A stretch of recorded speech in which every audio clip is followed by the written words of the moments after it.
Assalamualaikum warahmatullahi wabarakatuh. Perkenalkan, kami dari kelompok 4 ingin menjelaskan tentang kerajinan berbasis media campuran dengan anggota sebagai berikut. Abdul Rasyad sebagai penjelas materi. Yang kedua ada Adam Zaki sebagai editor. Yang ketiga ada Aulia Putri Maharani sebagai pembuat PowerPoint. Yang keempat ada Farel M. Jibril sebagai penjelas materi. Yang kelima ada Muhammad Aulia Fatir sebagai penjelas materi.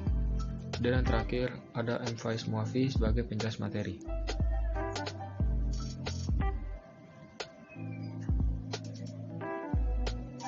Berikut adalah peta konsep dari kerajinan berbasis media campuran.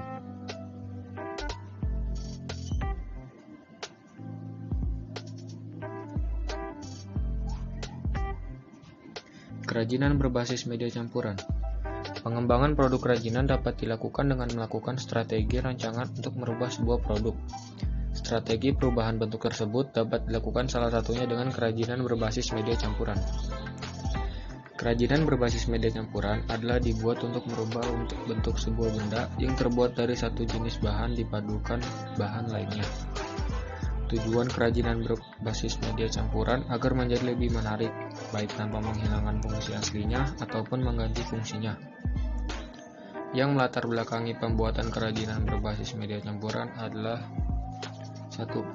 Adanya kekurangan bahan baku atau memanfaatkan bahan baku yang tidak banyak jumlahnya. Yang kedua, menghindari bentuk yang monoton. 3. Meningkatkan estetika pada tampilan produk. 4.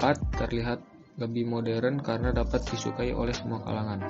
Oke, pada slide keempat ini saya akan menjelaskan tentang prinsip kerajinan berbasis media campuran. Dalam melakukan perubahan strategi pada kerajinan berbasis media campuran perlu kiranya dipahami prinsip-prinsip berikut ini. Yang pertama, merupakan penggabungan dari berbagai bahan yang tidak memiliki reaksi kimia tertentu ketika dilakukan penggabungan. Yang kedua, bahan yang digunakan terdiri dari berbagai jenis, tidak hanya satu saja, melainkan lebih dari satu, dapat 2, 3, atau lebih. Yang ketiga, bahan dapat terdiri dari bahan homogen atau heterogen, misalnya bahan alam dengan bahan alam, bahan buatan dengan bahan buatan, dapat pula bahan alam dengan buatan. Yang keempat, masing-masing bahan memiliki karakteristik sendiri yang saling mendukung terwujudnya keindahan estetika dari sebuah produk kerajinan yang dibuat. Yang kelima, penggabungan bahan yang dilakukan harus dapat menyatu dengan bahan lainnya, sehingga terjadi kesatuan dan harmonisasi. Untuk slide kelima, saya akan menjelaskan tentang jenis dan karakteristik kerajinan berbasis media campuran. Bahan yang digunakan sebagai bahan dasar untuk kerajinan berbasis media campuran sangat beragam, bergantung pada sumber daya alam dari masing-masing daerah.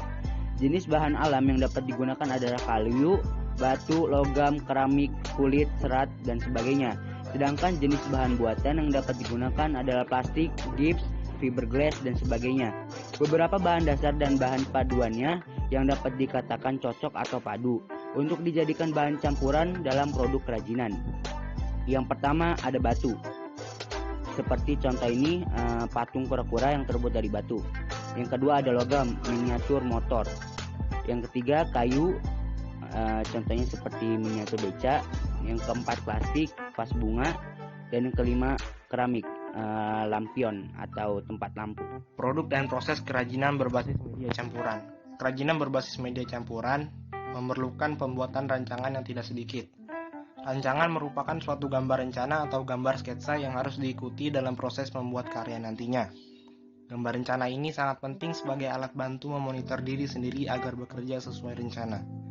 Berikut ini akan disajikan produk dan proses pembuatan kerajinan berbasis media campuran.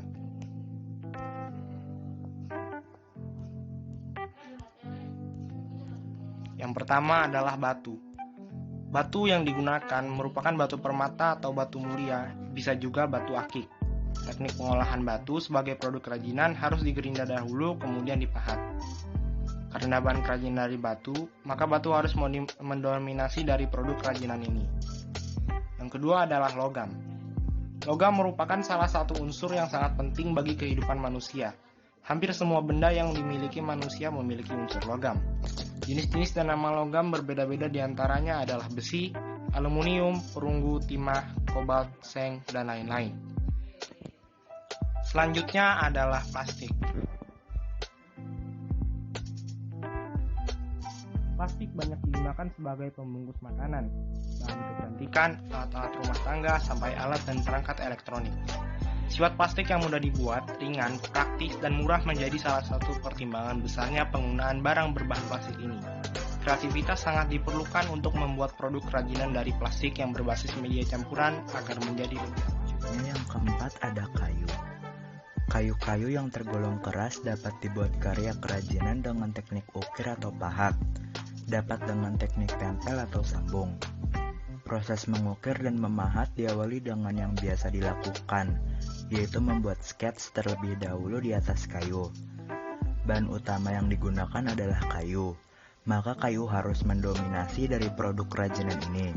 Pemilihan kayu disesuaikan dengan rencana pembuatan produk kerajinan seperti kayu jati, mahoni, kayu akasia, kayu jati landa, dan sebagainya.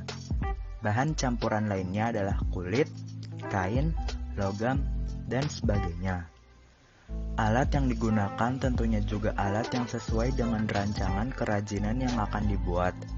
Pembuatan kerajinan kayu tidak membutuhkan alat khusus. Biasanya yang digunakan adalah pahat, amplas, gergaji kayu, mesin bubut, dan sebagainya. Selanjutnya yang kelima ada keramik. Kerajinan yang terbuat dari bahan tanah liat biasa dikenal orang dengan kerajinan keramik. Hasil karya tanah liat dikeringkan dengan cara diangin-anginkan saja. Jika sudah kering dibakar menggunakan tungku keramik dengan bahan bakar. Bahan utama yang digunakan adalah tanah liat, maka keramik harus mendominasi dari produk kerajinan ini. Pemilihan tanah liat harus disesuaikan dengan rencana pembuatan produk kerajinan. Sedangkan bahan campuran lainnya adalah kulit, kain, logam, dan sebagainya. Alat yang digunakan tentunya juga alat yang sesuai dengan rancangan kerajinan yang akan dibuat.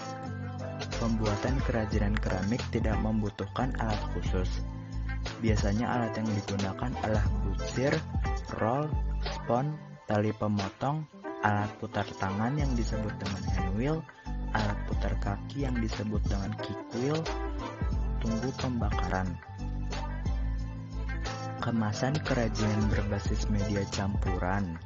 Kemasan merupakan sentuhan akhir dari sebuah proses. Tidak semua karya kerajinan dapat dibuat kemasan. Terkadang karena ukurannya sangat besar, karya tidak bisa dibuat kemasan. Oleh karena itu, pada karya modifikasi kerajinan berbasis media campuran ini, yang perlu diperhatikan adalah ukuran dari karya. Kemasan dapat dilakukan pada karya-karya yang berukuran kecil hingga sedang yang mudah dibawa. Sekian dari kelompok kami. Apabila ada kesalahan dalam penulisan atau penyampaian, mohon dimaafkan. Wassalamualaikum warahmatullahi wabarakatuh.